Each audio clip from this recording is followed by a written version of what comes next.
ये है इंडिया और इसके नेबर, जिसमें एक चीज़ कॉमन है कि ऑलमोस्ट सभी कंट्री अनस्टेबल है। कारण चाहे कुछ भी हो, क्योंकि कई देशों में मिलिट्री का शासन है तो कुछ देशों में सिविल वॉर चल रही है। इसके अलावा कुछ कंट्री चीन के डेथ ट्रैप में फंस चुके हैं। तो सबसे पहले बांग्लादेश की बात करते हैं। बांग्लादेश में पिछले कुछ महीनों से एक पॉलिटिकल क्राइसिस चल रहा है।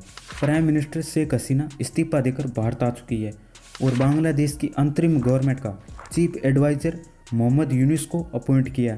चलो मैं आपको शुरू से समझाता हूँ। दरअसल 5 जून को बांग्लादेश की हाई कोर्ट ने रिजर्वेशन को लेकर एक फैसला सुनाया और यह वही डिसीजन था जब स्टूडेंट प्रोटेस्ट करने लगे। दरअसल बांग्लादेश के फ्रीडम फाइटर के परिवारों को रिजर्वेशन दिया गया था और स्टूडेंट इस रिजर्वेशन को ख़त्म करने के लिए प्रोटेस्ट कर रहे थे। इनका कहना था कि देश में जॉब तो वैसे भी नहीं है और जो भी जॉब है उसमें 56% तो रिजर्वेशन है, तो हम कहाँ जाए। इसलिए 2018 में रिजर्वेशन को ख़त्म करने के लिए स्टूडेंटों ने प्रोटेस्ट किए और बाद में रिजर्वेशन ख़त्म भी हो गया। लेकिन 5 जून को हाई कोर्ट ने रिजर्वेशन को लेकर फिर से फैसला सुनाया और बस ये वही डिसीजन था कि प्रोटेस्ट फिर से होने लगे। दरअसल इसमें कहा गया था कि 2018 से पहले जो रिजर्वेशन मिलता था उसे उसी तरह लागू कर दिया गया। फिर 14 जुलाई को शेख हसीना ने एक प्रेस कॉन्फ्रेंस करी और उसमें कहा कि रिजर्वेशन फ्रीडम फाइटर के परिवारों को नहीं मिलेगा तो क्या रजाकारों को मिलेगा। इसके बाद प्रोटेस्ट हिंसक हो गया, जिससे देश में कर्फ्यू लगा दिया गया। फिर 21 जुलाई को सुप्रीम कोर्ट ने रिजर्वेशन के फैसले को पलट दिया, यानी अब 93% जॉब मेरिट पर होगी। अब स्टूडेंटों की मांग थी वो तो पूरी हो चुकी थी, लेकिन फिर भी प्रोटेस्ट रुकने का नाम नहीं ले रहे थे। इसके बाद शेख हसीना ने इस्तीफा दिया और मिलिट्री ने देश को अपने कंट्रोल में ले लिया है। मोहम्मद यूनुस को बांग्लादेश की अंतरिम गवर्नमेंट का चीफ एडवाइजरी नियुक्त कर दिया है और इसके बाद बांग्लादेश में हिंदुओं पर हमले होने शुरू हो गए हैं। मैंने शुरू में कहा था कि इंडिया के कई नेबर में मिलिट्री रूल है और उसी में एक है म्यांमार।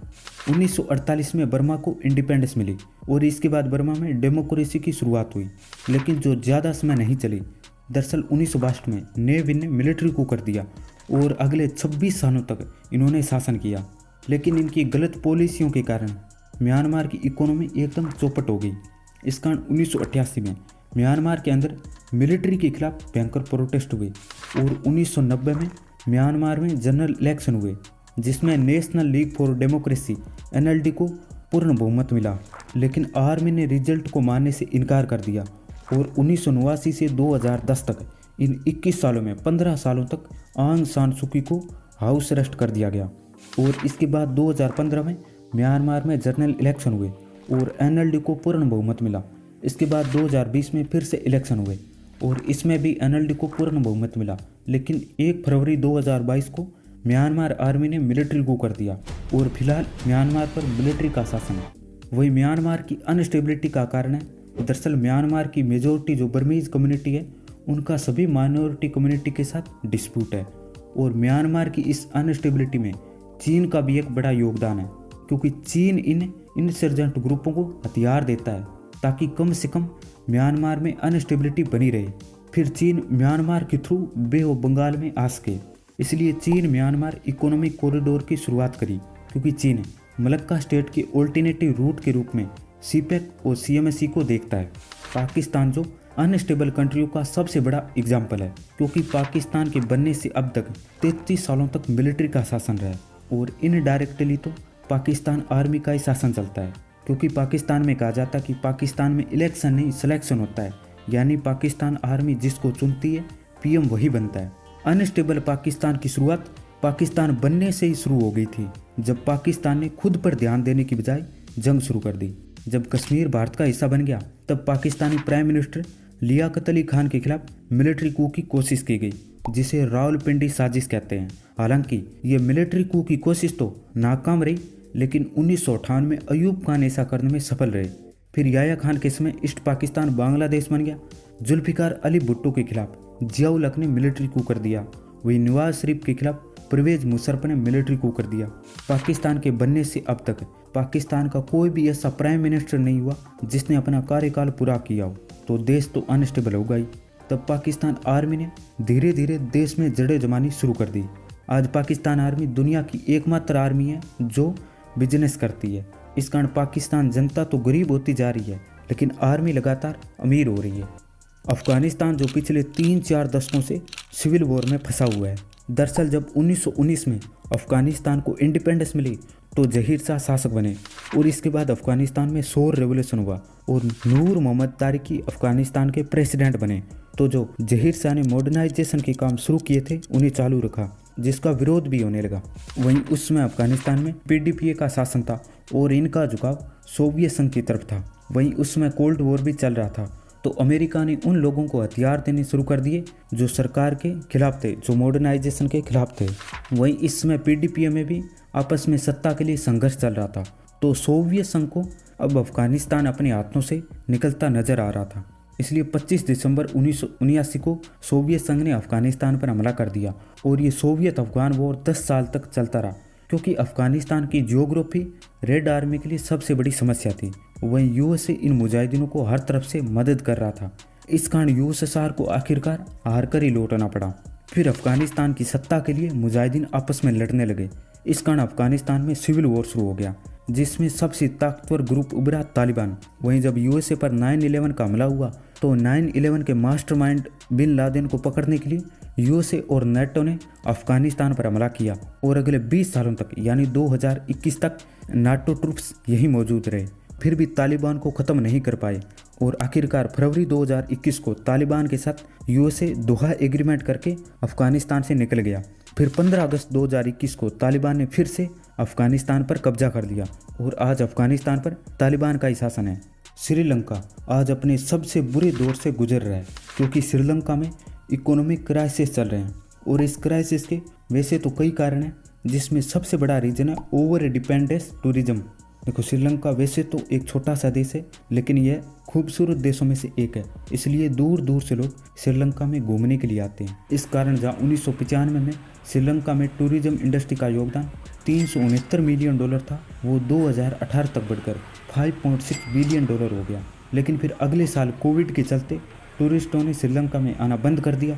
वहीं श्रीलंका में इकोनॉमिक क्राइसिस का दूसरा कारण था गवर्नमेंट का मिसमैनेजमेंट, जिसके चलते श्रीलंका में फॉरेन एक्सचेंज रिजर्व घटने लगा।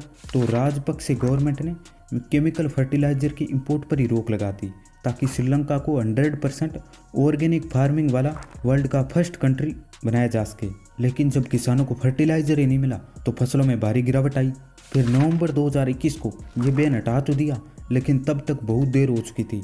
इसके अलावा रशिया यूक्रेन वॉर के कारण फ्यूल के प्राइसेस बढ़ गए, जिससे आम लोगों की मुश्किलें और बढ़ गई। इसके अलावा श्रीलंका अपनी इंडिपेंडेंस के बाद से ही अनस्टेबल रहा है, क्योंकि श्रीलंका में 1983 से 2009 तक यानी इन 25 सालों तक सिविल वॉर चल रहा था। तब श्रीलंका में चीन की एंट्री हुई, चीन का इन्फ्लुएंस बढ़ता गया।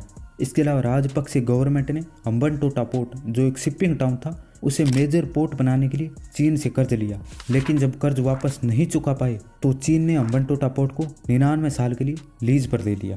मालदीव पिछले काफ़ी समय से चर्चा में है। दरअसल हुआ ये था कि 5 जनवरी को पीएम नरेंद्र मोदी ने लक्षद्वीप को विजिट किया और कुछ पिक्चर शेयर करी, जिसके जवाब में कई मालदीव के मिनिस्टरों ने पीएम मोदी पर आपत्तिजनक टिप्पणी करी। इस कारण इंडिया में मालदीव बॉय को ट्रेंड करने लगा। इस कारण मालदीव की सरकार ने इन मिनिस्टरों को सस्पेंड कर दिया। अब आप सोच रहे होंगे कि ये कंट्रोवर्सी तो सिर्फ मालदीव बॉयकॉट तक ही सीमित है, लेकिन ऐसा नहीं है, क्योंकि पिछले साल सितंबर में मालदीव में चुनाव हुए, जिसमें मोहम्मद मोइजू, जो आज मालदीव के प्रेसिडेंट है, उन्होंने इंडिया आउट कैंपेन चलाया। दरअसल मालदीव ने इंडिया के साथ हैं नेशनल डिफेंस फोर्स हैं, कोस्ट गार्ड पोर्ट को डेवलप करने के लिए एग्रीमेंट हुआ। इसके अलावा 75 सोल्जरों को ट्रेनिंग करने के लिए भेजा गया और इन्हीं 75 सोल्जरों को मालदीव से हटाने के लिए मोहम्मद मोइजू ने इंडिया आउट कैंपेन चलाया।